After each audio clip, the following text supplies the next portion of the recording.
Suhasini Kannada blog ಚಾನಲ್ಗೆ ನಿಮ್ಗೆಲ್ಲರಿಗೂ ಸ್ವಾಗತ. Welcome back to my channel. So ಇವತ್ತು ಮಧ್ಯಾಹ್ನ ಮೇಲೆ ವ್ಲಾಗನ್ನು ಶುರು ಮಾಡಿದ್ದೀನಿ. ಸೊ ಬೆಳಗ್ಗೆಯಿಂದ ತುಂಬಾ ಕೆಲಸ ಇತ್ತು, ವ್ಲಾಗನ್ನು ಶುರು ಮಾಡೋದಕ್ಕೆ ಆಗಲಿಲ್ಲ. ಸೊ ಇವಾಗ ಟೈಮ್ ಬಂದು 3:15 ಆಗಿದೆ. ಸೊ 3:30 ಅನ್ನಷ್ಟರಲ್ಲಿ ಮಕ್ಕಳು ಎತ್ತಲ್ಲ ಸ್ಕೂಲಿಂದ ಬಂದು ಬಿಡ್ತಾರೆ.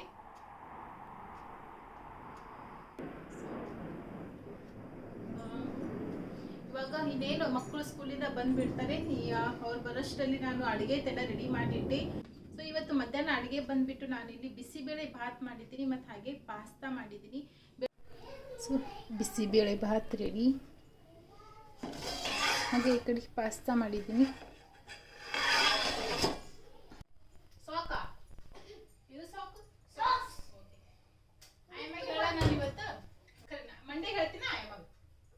ಶ್ರಾವಣಿ ನೀ ಬೇಡ, ನಮ್ಮ ಸ್ಟವ್ ಪುಟ ಏನು ಮಾಡಂಗಿಲ್ಲ, ಗಲಾಟೆ ಹೇಳ್ತೀನಿ. ಓಕೆನಾ? ಬಸ್ಸಲ್ಲಿ ಅವ್ರ ಆಯಮ್ಮ ಬೈದಿದ್ದಾಳೆ ಅಂತೆ, ಮಾತಾಡಬೇಡ ಜೋರಾಗಿ ಅಂತ ಹೇಳ್ಬಿಟ್ಟು ಅದಕ್ಕೆ ಕೋಪ ಮಾಡ್ಕೊಂಡಿದ್ದಾಳೆ ನನ್ನ ಮಗಳು. ಹಾಯ್,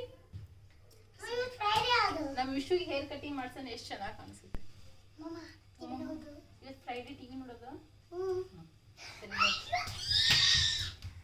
ಸಾರಿ, ವೀಕ್ ಡೇಸ್ ಅಲ್ಲಿ ನಾನು ಯಾವತ್ತೂ ಕೂಡ ಟಿವಿ ಹಾಕೋದಿಲ್ಲ. ಫ್ರೈಡೆ ವೀಕ್ ಡೇಸ್ ಅಲ್ಲಿ ಸೊ ವೀಕ್ ಡೇಸ್ ಅಲ್ಲಿ ನಾನು ಅವ್ರಿಗೆ ಯಾವಾಗೂ ಟಿವಿನ ಹಾಕೋದಿಲ್ಲ, ಟಿವಿ ನೋಡೋದಕ್ಕೂ ಕೂಡ ಬಿಡೋದಿಲ್ಲ. ಸೊ ವೀಕೆಂಡ್ ಬಂದ್ರೆ ಟಿವಿನ ನೋಡ್ತಾರೆ. So Friday, Saturday, Sunday. ಯಾನ್ ಪಿಲು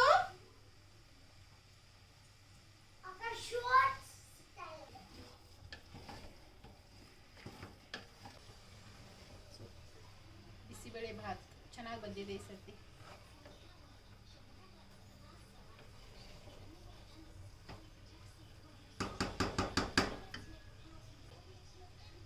ಸ್ವಲ್ಪ ಎಲ್ಲ ಬಿಸಿ ಮಾಡ್ತಾ ಇದ್ದೀನಿ.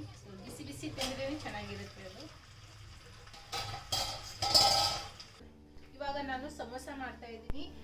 ಸಮೋಸ ಮಾಡೋದಕ್ಕೆ ಆಲ್ರೆಡಿ ನಾನಿಲ್ಲಿ ಆಲೂಗಡ್ಡೆಯನ್ನು ಬೇಯಿಸ್ಬಿಟ್ಟು ಅದ್ರ ಮೇಲ್ಗಡೆ ಸಿಪ್ಪೆಲ್ಲ ತೆಗೆದಿಟ್ಟಿದ್ದೀನಿ. ಹಾಗೆ ಮಧ್ಯಾಹ್ನಕ್ಕೆ ನಾನಿಲ್ಲಿ ಸಮೋಸಕ್ಕೆ ಹಿಟ್ಟು ಕೂಡ ಕಲಸಿಟ್ಟಿದೆ. ಏನಿಲ್ಲ, ಇದಕ್ಕೆ ಬರೀ ನಾನು ಮೈದಾ ಹಿಟ್ಟು ತಗೊಂಡಿದ್ದೀನಿ ಮತ್ತೆ ಸ್ವಲ್ಪ ಉಪ್ಪು, ಜೀರಿಗೆ ಮತ್ತು ಅಜ್ವೈನ್ ಇಷ್ಟು ಹಾಕ್ಬಿಟ್ಟು ಸ್ವಲ್ಪ ಎಣ್ಣೆ ಹಾಕಿ ಕಲಸಿಟ್ಟಿದ್ದೀನಿ. ಸೊ ಸಮೋಸ ಮಾಡಬೇಕಾದ್ರೆ ಹಿಟ್ಟನ್ನು ನೀವು ಆದಷ್ಟು ಗಟ್ಟಿಯಾಗಿನೇ ಕಲಿಸ್ಕೋಬೇಕು, ಅಂದರೆ ನಿಮ್ಮದು ಸಮೋಸ ಕ್ರಿಸ್ಪಿಯಾಗಿ ಚೆನ್ನಾಗಿ ಬರುತ್ತೆ. ವಿಶು ಪಾಸ್ತಾ ಹೆಂಗಿತ್ತು? ಸೊ ನಮ್ಮ ವಿಶುಗೆ ಬೆಳಿಗ್ಗೆ ಇವತ್ತು ಪಾಸ್ತಾನೇ ಕೊಡಬೇಕಿತ್ತು, ಆದರೆ ಅವನಿಗೆ ನಿನ್ನೆ ಸ್ವಲ್ಪ ಹುಷಾರಿರ್ಲಿಲ್ಲ. ಸೊ ಏನೋ ಹೊಟ್ಟೆ ನೋವು ಅಂತ ಹೇಳ್ತಾ ಅದಕ್ಕೆ ಅವನಿಗೆ ಇವತ್ತು ಲಂಚ್ ಬಾಕ್ಸ್ಗೆ ಪಾಸ್ತಾ ಕೊಟ್ಟಿರಲಿಲ್ಲ. ಸೊ ಸ್ಕೂಲಿಂದ ಬಂದ್ಮೇಲೆ ಮಾಡಿದೆ ಅಲ್ಲ ಬೇಬಿ. ಸೊ ವಾರದಲ್ಲಿ ಒಂದು ದಿವಸ ಪಾಸ್ತಾ ಮಾಡ್ತೀನಿ ನಾನು.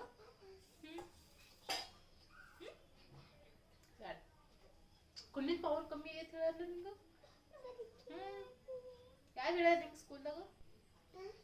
ಯಾವಾಗ ಹೇಳಿದ್ರು ನಿಂಗೆ ಸ್ಕೂಲ್ದಾಗ? ಹೆಲ್ತ್ ರಿಪೋರ್ಟ್ ಬಂದಿತ್ತಾ ಸ್ಕೂಲ್ದಾಗ? ಐಸ್ ಪವರ್ ಕಮ್ಮಿ ಆಗ್ಯದ ಅಂತ ಹೇಳ್ಬಿಟ್ಟು ಸ್ಕೂಲ್ದಾಗ ಟೆಸ್ಟ್ ಮಾಡಿದ್ರಾ?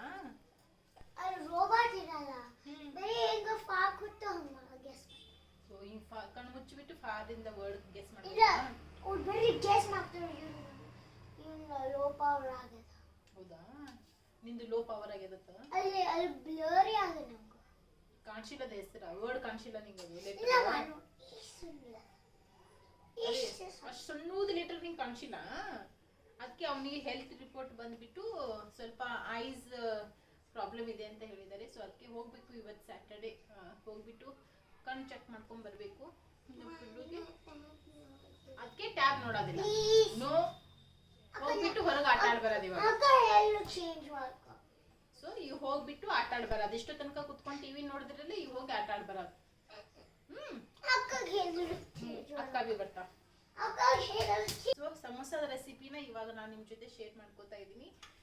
ಆಲ್ರೆಡಿ ನನ್ನ ರೆಸಿಪಿ ಚಾನಲಲ್ಲಿ ಕೂಡ ಇದನ್ನ ಅಪ್ಲೋಡ್ ಮಾಡಿದ್ದೀನಿ, ಆದರೆ ಅದಕ್ಕೆ ನಾನು ಕ್ಯಾರೆಟ್ ಮತ್ತು ಏನಂತಾರೆ ಅದಕ್ಕೆ ಗ್ರೀನ್ ಪೀಸ್ ಕೂಡ ಹಾಕಿದ್ದೆ. ಆದರೆ ಇದಕ್ಕೆ ನಾನು ಏನೂ ಹಾಕ್ತಾ ಇಲ್ಲ, ಜಸ್ಟ್ ಬರೀ ಆಲೂಗಡ್ಡೆ ಮತ್ತು ಮಸಾಲ ಹಾಕಿಬಿಟ್ಟು ಮಾಡ್ತಾ ಇದ್ದೀನಿ.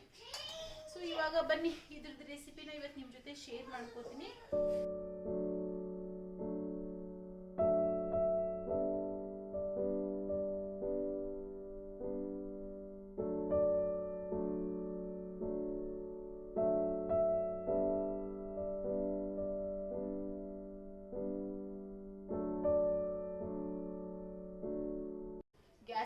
ಕ್ಲೀನ್ ಮಾಡ್ಕೊಂಡಿದೆ ಆಯಿತು. ಇನ್ನೂ ಪಾತ್ರೆ ಇದೆ ಬುಲೆಟ್ ಜೊತೆ, ಸೊ ಇನ್ನೂ ಪಾತ್ರೆ ಇದ್ದಾವೆ. ಸೊ ಪಾತ್ರೆ ಒಂದು ಕ್ಲೀನ್ ಮಾಡಿಬಿಡ್ತೀನಿ. ಸೊ ನಾವು ಕೊಟ್ಟಿರುವಂಥ ಲಂಚ್ ಎಲ್ಲ ಕೂಡ ಖಾಲಿ ಮಾಡ್ಕೊಂಡು ಬಂದಿದ್ದಾರೆ. ವಿಶು ಚಟ್ನಿ ಚೆಲ್ಲೇ ತರ ಬ್ಯಾಗ್ದಾಗ ವೈ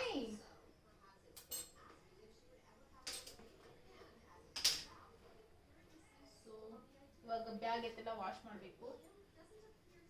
ಸೊ ಇವಾಗ ನಾನು ಬೇಗ ಪಾತ್ರೆ ಎಲ್ಲ ತೊಳ್ಕೊಂಡ್ಬಿಡ್ತೀನಿ. ಜಾಸ್ತಿ ಕ್ವಾಂಟಿಟಿಯಲ್ಲಿ ಪಾತ್ರೆ ಇದ್ದಾಗ ಅಥವಾ ನನಗೆ ಇವತ್ತು ಪಾತ್ರೆ ತೊಳೆಯೋದಕ್ಕೆ ಮನಸ್ಸಿಲ್ಲ ಅಂದರೆ ನಾನು ಈ ಟ್ರಿಕ್ಕನ್ನು ಯೂಸ್ ಮಾಡ್ತೀನಿ. ಅದು ಏನಂದರೆ, ಮೊದಲು ಪಾತ್ರೆ ಎಲ್ಲ ನೀವು ಸ್ವಲ್ಪ ನಾರ್ಮಲ್ ನೀರಿಂದ ತೊಳ್ಕೊಂಡು ಈ ಥರ ಒಂದು ಸೈಡಲ್ಲಿ ಎತ್ತಿಟ್ಕೊಳ್ಳಿ. ಅದಾದ ನಂತರ ಡೈರೆಕ್ಟಾಗಿ ಅದ್ರ ಮೇಲೆ ನಾನು ವಿಮ್ ಲಿಕ್ವಿಡನ್ನು ಹಾಕ್ಕೋತಾ ಇದ್ದೀನಿ. ಸೊ ಎಲ್ಲ ಪಾತ್ರೆ ಮೇಲೆ ಕೂಡ ವಿಮ್ ಲಿಕ್ವಿಡ್ ಬೀಳಬೇಕು. ಆ ಥರ ಸ್ವಲ್ಪ ಎಲ್ಲ ಕಡೆಯಿಂದ ಹಾಕ್ಕೊಂಡು ಅದ್ರ ಮೇಲೆ ಒಂದು ಸ್ವಲ್ಪ ನೀರನ್ನು ಹಾಕ್ಕೊಂಡು ಆಮೇಲೆ ನೀವು ಸ್ಕ್ರಬ್ಬರಿಂದ ಅದನ್ನು ಒರೆಸ್ಕೋತಾ ಹೋಗಿ. ಈ ಥರ ಮಾಡೋದ್ರಿಂದ ನಿಮ್ಮದು ತುಂಬಾ ಟೈಮ್ ಸೇವ್ ಆಗುತ್ತೆ ಮತ್ತು ನೀವು ಕೂಡ ಬೇಗ ಪಾತ್ರೆ ಎಲ್ಲ ಕ್ಲೀನ್ ಮಾಡ್ಕೋಬೋದು. ಸೊ ನೋಡ್ತಾ ಇರ್ಬೋದು ನೀವು, ಒಂದು ಸರ್ತಿ ಕೂಡ ನಾನು ಸ್ಕ್ರಬ್ಬರ್ಗೆ ಬಾರ್ ಆಗಲಿ ಲಿಕ್ವಿಡ್ ಆಗಲಿ ಏನೂ ಕೂಡ ಹಚ್ಕೊಂಡಿಲ್ಲ. ಸೊ ಪಾತ್ರೆ ಮೇಲೆ ಎಷ್ಟು ಲಿಕ್ವಿಡ್ ಬಿದ್ದಿದೆ ಅದರಿಂದನೇ ನಾನು ಎಲ್ಲ ಪಾತ್ರೆಗಳನ್ನು ಕ್ಲೀನ್ ಮಾಡ್ಕೋತಾ ಇದ್ದೀನಿ. ಸೊ ನೋಡ್ತಾ ಇರ್ಬೋದು ನೀವು ವಿಡಿಯೋಲಿ. ಯಾವಾಗಾದರೂ ಒಂದು ಸರ್ತಿ ಈ ಟ್ರಿಕ್ಕನ್ನು ನೀವು ಯೂಸ್ ಮಾಡ್ಬೋದು. ಸೊ ನೀವು ಒಂದು ಸರ್ತಿ ಕೂಡ ಟ್ರೈ ಮಾಡಿಲ್ಲ ಅಂದರೆ ಖಂಡಿತವಾಗ್ಲೂ ಈ ಥರ ಟ್ರೈ ಮಾಡಿ ನೋಡಿ. ನಿಮಗೆ ಗೊತ್ತಾಗುತ್ತೆ ಡಿಫ್ರೆನ್ಸ್ ಅದರಲ್ಲಿ ಮತ್ತು ಇದರಲ್ಲಿ ಎಷ್ಟಿದೆ ಅಂತ ಹೇಳಿಬಿಟ್ಟು. ಈ ಥರ ಮಾಡೋದ್ರಿಂದ ನಮಗೆ 10 ನಿಮಿಷದಲ್ಲಿ ತೊಳೆಯೋಂಥ ಪಾತ್ರೆ ನಾನು 5 ನಿಮಿಷದಲ್ಲಿ ಕ್ಲೀನ್ ಮಾಡ್ಕೋಬೋದು. ಸೊ ಯಾವಾಗಾದರೂ ಒಂದು ಸರ್ತಿ ನಾನು ಈ ಟ್ರಿಕ್ಕನ್ನು ಯೂಸ್ ಮಾಡ್ತೀನಿ. ಆದರೆ ನನ್ನ ಹತ್ರ ಡಿಶ್ ವಾಷರ್ ಕೂಡ ಇದೆ, ಅದನ್ನು ನಾನು ಜಾಸ್ತಿ ಯೂಸ್ ಮಾಡೋದಿಲ್ಲ. ಸೊ ಬರೀ ಲಂಚ್ ಬಾಕ್ಸ್, ತಟ್ಟೆ, ಗ್ಲಾಸ್ ಈ ಥರ ಪುಟ್ಟ ಸಾಮಾನದ್ದು ಏನಾದರೂ ಇದ್ದರೆ ನಾನು ಡೈರೆಕ್ಟಾಗಿ ಅದ್ರ ಮೇಲೇ ಲಿಕ್ವಿಡನ್ನು ಹಾಕಿಬಿಟ್ಟು ಈ ಥರ ಕ್ವಿಕ್ಕಾಗಿ ವಾಶ್ ಮಾಡಿಬಿಡ್ತೀನಿ. ಸೊ ನೋಡಿ ನೋಡ್ತಾ ಎಲ್ಲ ಪಾತ್ರೆ ಎಲ್ಲ ವರ್ಷಿದಾಯಿತು.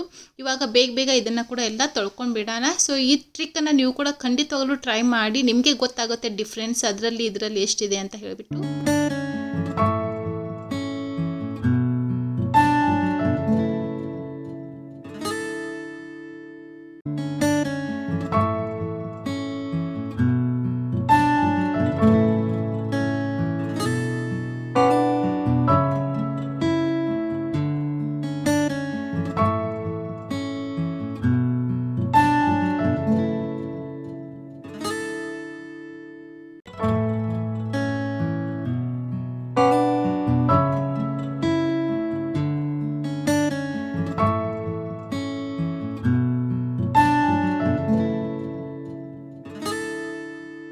ಸೊ ಇವಾಗ ನೆಕ್ಸ್ಟ್ ಸಮೋಸಾಕ್ಕೆ ಬೇಕಾಗಿರುವಂತಹ ಮಸಾಲಾನ ರೆಡಿ ಮಾಡ್ಕೊಳ್ಳೋಣ. ಅದಕ್ಕೆ ನಾನು 1 ಟೀ ಸ್ಪೂನಷ್ಟು ಧನಿಯಾ ಕಾಳನ್ನು ಈ ಥರ ಕುಟ್ಟ ಕಲ್ಲಿಗೆ ಹಾಕ್ಕೊಂಡು ಇವಾಗ ಇದ್ರದನ್ನ ಸ್ವಲ್ಪ ದಪ್ಪ ಪೌಡರನ್ನು ಮಾಡ್ಕೋತಾ ಇದ್ದೀನಿ. ನೀವು ಬೇಕಾದರೆ ಮಿಕ್ಸರಲ್ಲಿ 1-2 ಸರ್ತಿ ಇದನ್ನು ತಿರುಗಿಸ್ಕೊಂಡು ಕೂಡ ಹಾಕೋಬೋದು. ಆದರೆ ಅದರಲ್ಲಿ ಸ್ವಲ್ಪ ಸ್ಮೂತಾಗಿ ಪೌಡರ್ ಆಗುತ್ತೆ. ಆದರೆ ಈ ಥರ ಕುಟ್ಟ ಕಲ್ಲರ್ ಹಾಕಿದ್ರೆ ಸ್ವಲ್ಪ ನಮಗೆ ಯಾವ ಥರ ಪೌಡರ್ ಬೇಕು ಆ ಥರ ನಮಗೆ ಪೌಡರ್ ಸಿಗುತ್ತೆ. ಇದು ತುಂಬ ಏನು ಸಣ್ಣದಾಗಿ ಬೇಡ, ಈ ಥರ ಮಾಡಿಕೊಂಡ್ರೆ ಸಾಕು. 1 ಟೀ ಸ್ಪೂನಷ್ಟು ಆಗಿದೆ. ನೆಕ್ಸ್ಟ್ ಇವಾಗ ಇದಕ್ಕೆ ನಾನು 1 ಇಂಚಷ್ಟು ಹಸಿ ಶುಂಠಿ ಮತ್ತು 3-4 ಹಸಿಮೆಣಸಿನಕಾಯಿನ ಹಾಕ್ಕೊಂಡು ಇದನ್ನು ಕುಟ್ಕೋತಾ ಇದ್ದೀನಿ. ನಿಮಗೆ ಖಾರ ಎಷ್ಟು ಬೇಕು ನೋಡ್ಕೊಂಡ್ಬಿಟ್ಟು ಹಸಿಮೆಣಸಿನಕಾಯಿನ ಹಾಕ್ಕೊಳ್ಳಿ. ಬೇಕಾದರೆ ನೀವು ಇಲ್ಲಿ ಸ್ವಲ್ಪ ಬೆಳ್ಳುಳ್ಳಿ ಕೂಡ ಹಾಕ್ಕೋಬೋದು. ಆದರೆ ನಾನು ಇಲ್ಲಿ ಬರೀ ಹಸಿಮೆಣಸಿನಕಾಯಿ ಮತ್ತು ಶುಂಠಿ ಮಾತ್ರ ಪೇಸ್ಟ್ ಮಾಡ್ಕೊಂಡಿದ್ದೀನಿ. ಸೊ ಇವಾಗ ಇದು ಕೂಡ ರೆಡಿ ಆಯಿತು. ನೆಕ್ಸ್ಟ್ ಇವಾಗ ಗ್ಯಾಸ್ ಮೇಲೆ ಒಂದು ಪ್ಯಾನ್ಗೆ 1/2 ಟೇಬಲ್ ಸ್ಪೂನಷ್ಟು ಎಣ್ಣೆ ಹಾಕ್ಕೊಂಡಿದ್ದೀನಿ. ಎಣ್ಣೆ ಬಿಸಿ ಆದಮೇಲೆ 1/2 ಟೀ ಸ್ಪೂನ್ ಜೀರಿಗೆನ ಹಾಕ್ಕೊಂಡು ಸ್ವಲ್ಪ ಕರಿಬೇವಿನ ಎಲೆಗಳನ್ನು ಹಾಕಿದ್ದೀನಿ. ಅದಾದ ನಂತರ ನಾವು ಕುಟ್ಟಿರುವಂತಹ ಹಸಿಮೆಣಸಿನಕಾಯಿ ಮತ್ತು ಶುಂಠಿ ಪೇಸ್ಟನ್ನು ಹಾಕ್ಕೊಂಡು ಇವಾಗ ಇದ್ರದ್ದು ಹಸಿ ವಾಸನೆ ಹೋಗೋವರೆಗೂ ಚೆನ್ನಾಗಿ ಇದನ್ನು ಫ್ರೈ ಮಾಡ್ಕೊಳ್ಳೋಣ. ನೀವು ಬೇಕಾದರೆ ಮಿಕ್ಸರ್ ಜಾರಲ್ಲಿ ಹಸಿಮೆಣಸಿನಕಾಯಿ, ಶುಂಠಿ, ಕೊತ್ತಂಬರಿ, ಕರಿಬೇವನ್ನು ಕೂಡ ಪೇಸ್ಟ್ ಮಾಡ್ಕೋಬೋದು. ಆದರೆ ಸ್ವಲ್ಪ ಕ್ವಾಂಟಿಟಿಯಲ್ಲಿ ಇರೋದ್ರಿಂದ ನಾನು ಈ ಥರ ಕುಟ್ಟ ಕಲ್ಲಲ್ಲೇ ಇದನ್ನು ಕುಟ್ಕೊಂಡ್ಬಿಟ್ಟು ಹಾಕ್ಕೋತಾರೆ. ಸೊ ಮಸಾಲೆ ಎಲ್ಲ ಚೆನ್ನಾಗಿ ಫ್ರೈ ಮಾಡ್ಕೊಂಡಾದ್ಮೇಲೆ ಅದರದ್ದೆಲ್ಲ ಹಸಿ ವಾಸನೆ ಹೋದ್ಮೇಲೆ ಸ್ವಲ್ಪ ಕೊತ್ತಂಬರಿ ಮತ್ತು 1/2 ಟೀ ಸ್ಪೂನಷ್ಟು ಅರಿಶಿನ, ಸ್ವಲ್ಪ ಗರಂ ಮಸಾಲ, ಸ್ವಲ್ಪ ಜೀರಾ ಪೌಡರ್ ಮತ್ತು ಸ್ವಲ್ಪ ಧನಿಯಾ ಪೌಡರ್, ಆಮೇಲೆ ನಾವು ಕುಟ್ಟಿರುವಂತಹ ಧನಿಯಾ ಕಾಳನ್ನು ಹಾಕ್ಕೊಂಡು ಅದ್ರ ಮೇಲೆ ಸ್ವಲ್ಪ ಒಂದೇ ಚಿಟಿಕೆಯಷ್ಟು ಹಿಂಗನ್ನು ಹಾಕಿ. ಸೊ ಇವಾಗ ನಾನು ಬೇಯಿಸಿರುವಂತಹ ಆಲೂಗಡ್ಡೆನ ಡೈರೆಕ್ಟಾಗಿ ಈ ಥರ ಕೈಯಿಂದನೇ ಸ್ವಲ್ಪ ಕ್ರಷ್ ಮಾಡಿಬಿಟ್ಟು ಹಾಕ್ಕೋತಾ ಇದ್ದೀನಿ. ನೀವು ಬೇಕಾದರೆ ಸ್ಮ್ಯಾಶರಲ್ಲಿ ಇದನ್ನು ಟೋಟಲಾಗಿ ಸ್ಮ್ಯಾಶ್ ಕೂಡ ಮಾಡ್ಕೋಬೋದು. ಆದರೆ ಸಮೋಸ ಅಲ್ಲಿ ಒಂದೊಂದು ಆಲೂಗಡ್ಡೆ ಹಾಗೆ ತಿನ್ನಬೇಕಾದ್ರೆ ಬಾಯಲ್ಲಿ ಸಿಕ್ಕರೆ ಅದು ಟೇಸ್ಟ್ ಚೆನ್ನಾಗಿರುತ್ತೆ. ನೀವು ಇಲ್ಲಿ ಈರುಳ್ಳಿ ಹಾಕೋಂಗಿದ್ರೆ ಅದನ್ನು ಕೂಡ ಮೊದಲು ಚೆನ್ನಾಗಿ ಫ್ರೈ ಮಾಡಿಕೊಂಡು ಆಮೇಲೆ ಆಲೂಗಡ್ಡೆನ ಹಾಕ್ಕೊಳ್ಳಿ. ಆದರೆ ನಾನಿಲ್ಲಿ ಈರುಳ್ಳಿ ಆಗಲಿ, ಕ್ಯಾರೆಟ್ ಆಗಲಿ, ಗ್ರೀನ್ ಪೀಸ್ ಆಗಲಿ ಏನು ಕೂಡ ಹಾಕ್ಕೊಂಡಿಲ್ಲ. ಜಸ್ಟ್ ಬರೀ ಡ್ರೈ ಮಸಾಲ ಮತ್ತು ಆಲೂಗಡ್ಡೆಯಿಂದ ಮಾತ್ರ ಮಾಡ್ತಾಯಿದ್ದೀನಿ. ಇಲ್ಲಿ ನೀವು ಆಲೂಗಡ್ಡೆನ ನೀರಲ್ಲಿ ಬೇಯಿಸಿರೋದ್ರಿಂದ ಆಲೂಗಡ್ಡೆಯಲ್ಲಿ ಸ್ವಲ್ಪ ನೀರಿನ ಅಂಶ ಇರುತ್ತೆ. ಸೊ ಅದಕ್ಕೆ ಆಲೂಗಡ್ಡೆ ಕಂಪ್ಲೀಟಾಗಿ ಅದರಲ್ಲಿ ಇರುವಂಥ ನೀರಿನ ಅಂಶ ಎಲ್ಲ ಡ್ರೈ ಆಗೋವರೆಗೂ ಚೆನ್ನಾಗಿ ಇದನ್ನು ಫ್ರೈ ಮಾಡ್ಕೋಬೇಕು. ನೀವು ಇದನ್ನು ಎಷ್ಟು ಚೆನ್ನಾಗಿ ಫ್ರೈ ಮಾಡ್ಕೋತೀರಾ ಅಷ್ಟು ನಿಮ್ಮದು ಸಮೋಸ ಕ್ರಿಸ್ಪಿಯಾಗಿ ಚೆನ್ನಾಗಿ ಬರ್ತವೆ.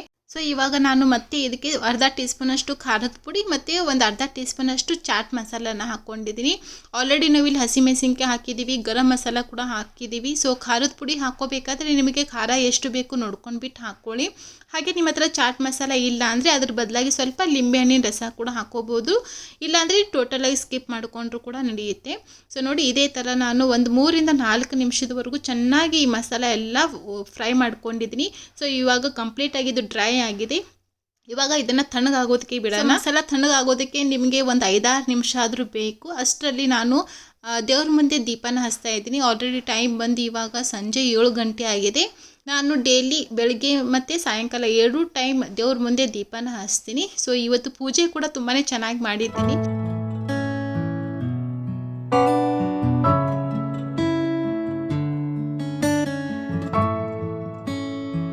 ಸೊ ಹಿಟ್ಟನ್ನು ಇನ್ನೊಂದು ಸತಿ ನಾನು ಇಲ್ಲಿ ಚೆನ್ನಾಗಿ ಕಲಿಸ್ಕೊತಾ ಇದ್ದೀನಿ. ಹಿಟ್ಟು ತುಂಬಾ ಸಾಫ್ಟಾಗಿ ಆಗಿದೆ. ಮಿನಿಮಮ್ ಒಂದು 1/2 ಅವರ್ ಆದರೂ ನೀವು ಈ ಹಿಟ್ಟನ್ನು ನೆನೆಯೋದಕ್ಕೆ ಬಿಡಬೇಕು. ನಾನು ಇದನ್ನು ಮಧ್ಯಾಹ್ನಕ್ಕೆ ಕಲಿಸಿಟ್ಟಿದ್ದೆ.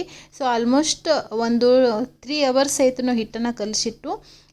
ಇವಾಗ ಸ್ವಲ್ಪ ಒಣ ಹಿಟ್ಟನ್ನು ಹಚ್ಕೊಂಡ್ಬಿಟ್ಟು ಇದನ್ನು ಲಟ್ಟಿಸ್ಕೊಳ್ಳೋಣ. ಆದಷ್ಟು ಸ್ವಲ್ಪ ಉದ್ದ ಶೇಪಲ್ಲಿನೇ ಇದನ್ನು ಲಟ್ಟಿಸ್ಕೊಳ್ಳಿ, ಯಾಕಂದರೆ ನಮಗೆ ಇದು ಕೋನ್ ಮಾಡೋದಕ್ಕೆ ಈಸಿ ಆಗುತ್ತೆ. ತುಂಬ ದಪ್ಪನೂ ಬೇಡ ಮತ್ತು ತುಂಬ ಸಣ್ಣನೂ ಬೇಡ, ಮೀಡಿಯಮ್ ಅದಕ್ಕೆ ನೀವು ಇದನ್ನು ಲಟ್ಟಿಸ್ಕೋಬೇಕು. ಸೊ ನಾರ್ಮಲ್ ನೀವು ಪೂರಿಗೆ ತಲ ಯಾವ ಸೈಜ್ದು ಉಳ್ಳೆಗಳನ್ನು ತೊಗೋತೀರ ಸೇಮ್ ಅದೇ ಸೈಜ್ಗೆ ಉಳ್ಳೆನ ತೊಗೊಳ್ಳಿ. ಜಾಸ್ತಿ ಒಣ ಹಿಟ್ಟನ್ನು ಹಚ್ಕೊಳ್ಳೋದಕ್ಕೆ ಹೋಗಬೇಡಿ. ನೋಡಿ ಈ ಥರ ಲಟ್ಟಿಸ್ಕೊಂಡಾದಮೇಲೆ ಇವಾಗ ಚಾಕುವಿಂದ ಮಧ್ಯದಲ್ಲಿ ಈ ಥರ ಕಟ್ ಮಾಡಿಕೊಂಡ್ರೆ ನಿಮಗೆ 2 ಶೀಟ್ ಈ ಥರ ಸಿಗುತ್ತೆ. ಸೊ 2 ಸಮೋಸನ ನೀವು ಎಟ್ ಎ ಟೈಮ್ ಮಾಡ್ಕೋಬೋದು. ಈ ಥರ ಕೋನ್ ಥರ ನೀವು ಇದನ್ನು ಫೋಲ್ಡ್ ಮಾಡ್ಕೊಳ್ಳಿ. ಸೊ ನೋಡಿ ಈ ಥರ 2 ಎಡ್ಜಸನ್ನು ಸೆಂಟ್ರಲ್ಲಿ ತೊಗೊಂಡ್ಬಿಟ್ಟು ಚೆನ್ನಾಗಿ ಬೆರಳಿಂದ ಈ ಥರ ಪ್ರೆಸ್ ಮಾಡಿ ನೀವು ಚೆನ್ನಾಗಿ ಅದನ್ನು ಕ್ಲೋಸ್ ಮಾಡ್ಕೋಬೇಕು. ಸೊ ಕ್ಲೋಸ್ ಮಾಡಿಲ್ಲ ಅಂದರೆ ನೀವು ಎಣ್ಣೆಯಲ್ಲಿ ಹಾಕಿದ ತಕ್ಷಣ ಮಸಾಲೆ ಎಲ್ಲ ಹೊರಗಡೆ ಬಂದುಬಿಡುತ್ತೆ ನಿಮಗೆ. ಸೊ ಆದಷ್ಟು ಚೆನ್ನಾಗಿ ಇದನ್ನು ಕ್ಲೋಸ್ ಮಾಡ್ಕೊಳ್ಳಿ, ನೀಟಾಗಿ ಪ್ರೆಸ್ ಮಾಡ್ಕೊಳ್ಳಿ ಅದನ್ನು. ಇವಾಗ ನಿಮಗೆ ಸಮೋಸದಲ್ಲಿ ಮಸಾಲ ಎಷ್ಟು ಬೇಕು ನೋಡ್ಕೊಂಡ್ಬಿಟ್ಟು ಮಸಾಲನ ಹಾಕ್ಕೊಳ್ಳಿ. ಸುಮಾರು ನಾನಿಲ್ಲಿ ಒಂದು 2 ಟೀ ಸ್ಪೂನಷ್ಟು ಮಸಾಲನ ಹಾಕ್ಕೊಂಡಿದ್ದೀನಿ. ಮಸಾಲ ಕಂಪ್ಲೀಟಾಗಿ ತಣ್ಣಗಾಗಿರಬೇಕು, ಬಿಸಿ ಇರಬಾರ್ದು ಮಸಾಲ. ಪಕ್ಕದಲ್ಲಿ ನಾನು ಎಣ್ಣೆ ಕೂಡ ಕಾಯೋದಕ್ಕೆ ಇಟ್ಟಿದ್ದೆ. ಸೊ ಮೀಡಿಯಮ್ ಹೀಟಲ್ಲಿ ಎಣ್ಣೆ ಕಾದ್ಮೇಲೆ ಇವಾಗ ಸಮೋಸಾನ ನೋಡಿ ಈ ಥರ ಹಾಕ್ಕೊಳ್ಳಿ. ಸಮೋಸ ಈ ಥರ ಎಣ್ಣೆಯಲ್ಲಿ ಹಾಕಿದ ತಕ್ಷಣ ಇಮಿಡಿಯೇಟ್ಲಿ ನೀವು ಟರ್ನ್ ಮಾಡಬೇಡಿ, ಒಂದು 2 ನಿಮಿಷ ಹಾಗೆ ಬಿಟ್ಬಿಡಿ. ಸ್ವಲ್ಪ ಲೈಟಾಗಿ ಬ್ರೌನ್ ಕಲರ್ ಆದಮೇಲೆ ನೆಕ್ಸ್ಟ್ ಇದನ್ನು ಈ ಥರ ಟರ್ನ್ ಮಾಡ್ಕೊಳ್ಳಿ. ಸೊ ಇದೇ ಥರ 2 ಸೈಡಿಂದ ಚೆನ್ನಾಗಿ ಕ್ರಿಸ್ಪಿ ಆಗೋವರೆಗೂ ಫ್ರೈ ಮಾಡ್ಕೋಬೇಕು. ಗ್ಯಾಸ್ ಫ್ಲೇಮ್ ಸ್ವಲ್ಪ ಮೀಡಿಯಮ್ಲಿನೇ ಇಟ್ಕೊಂಡು ಫ್ರೈ ಮಾಡ್ಕೊಳ್ಳಿ. ಸಮೋಸ ಫ್ರೈ ಆಗೋದಕ್ಕೆ ಸ್ವಲ್ಪ ನಿಮಗೆ ಜಾಸ್ತಿ ಟೈಮ್ ತಗೊಳುತ್ತೆ. ಬೇಗ ಸಮೋಸ ಫ್ರೈ ಆಗಲಿ ಅಂತ ಅಂದ್ಬಿಟ್ಟು ನೀವು ಹೈ ಗ್ಯಾಸ್ ಫ್ಲೇಮಲ್ಲಿನೇ ಇಟ್ಕೊಂಡು ಫ್ರೈ ಮಾಡ್ಕೊತ ಹೋದರೆ ಅದು ಸಮೋಸ ನಿಮಗೆ ಕ್ರಿಸ್ಪಿ ಆಗೋದಿಲ್ಲ. ಒಂದು 10 ನಿಮಿಷ ಅನ್ನೋಷ್ಟರಲ್ಲಿ ಮತ್ತೆ ಸಮೋಸ ನಿಮ್ಮದು ಸಾಫ್ಟ್ ಆಗಿಬಿಡುತ್ತೆ. ಜಾಸ್ತಿ ಟೈಮ್ ತನಕ ಕ್ರಿಸ್ಪಿಯಾಗಿ ಚೆನ್ನಾಗಿ ಇರಬೇಕು ಅಂದರೆ ನೀವು ಆದಷ್ಟು ಮೀಡಿಯಮ್ ಗ್ಯಾಸ್ ಫ್ಲೇಮಲ್ಲಿ ಇಟ್ಕೊಂಡು ಚೆನ್ನಾಗಿ ಈ ಥರ ಕಲರ್ ಬರೋವರೆಗೂ ಅದನ್ನು ಫ್ರೈ ಮಾಡಿಕೊಂಡ್ರೆ ನಿಮ್ಮದು ಸಮೋಸ ನೆಕ್ಸ್ಟ್ ಡೇ ತನಕ ಹಾಗೆ ಕ್ರಿಸ್ಪಿಯಾಗಿ ಚೆನ್ನಾಗಿ ಇರ್ತವೆ. ಸೊ ಸಮೋಸ ಆಯ್ತೆಲ್ಲ ನಾನು ಹಾಗೆ ಮಕ್ಕಳಿಗೆ ತಿನ್ನೋದಕ್ಕೆ ಕೊಡ್ತಾಯಿದ್ದೀನಿ. ಮತ್ತು ಉಳಿದಿರುವಂಥ ಸಮೋಸ ಕೂಡ ಇವಾಗ ರೆಡಿ ಮಾಡ್ತೀನಿ. ಅಷ್ಟರಲ್ಲಿ ನಮ್ಮ ಮನೆಯವರು ಕೂಡ ಆಫೀಸಿಂದ ಬಂದರು. ಆಮೇಲೆ ನಾನು ಮತ್ತು ನಮ್ಮ ಮನೆಯವರು ಕೂಡ ಈ ಸಮೋಸನ ಎಂಜಾಯ್ ಮಾಡ್ತೀವಿ. ಪ್ರತಿ ಸರ್ತಿ ಹೊರಗಡೆ ಹೋಗಿ ತಿನ್ನೋಕ್ಕಿಂತ ಮನೆಯಲ್ಲಿನೂ ಈ ಥರ ಆರಾಮಾಗಿ ಮಾಡ್ಕೊಂಡು ತಿನ್ಬೋದು. ರುಚಿಯಾಗೂ ಇರುತ್ತೆ ಮತ್ತು ಸ್ವಲ್ಪ ಹೆಲ್ದಿಯಾಗೂ ಕೂಡ ಇರುತ್ತೆ. ಇವತ್ತಿನ ವಿಡಿಯೋ ನಾನು ಇಲ್ಲಿಗೆ ಏನು ಮಾಡ್ತೀನಿ, ಮತ್ತು ನೆಕ್ಸ್ಟ್ ವಿಡಿಯೋಲಿ ಸಿಗ್ತೀನಿ. Thank you so much for watching.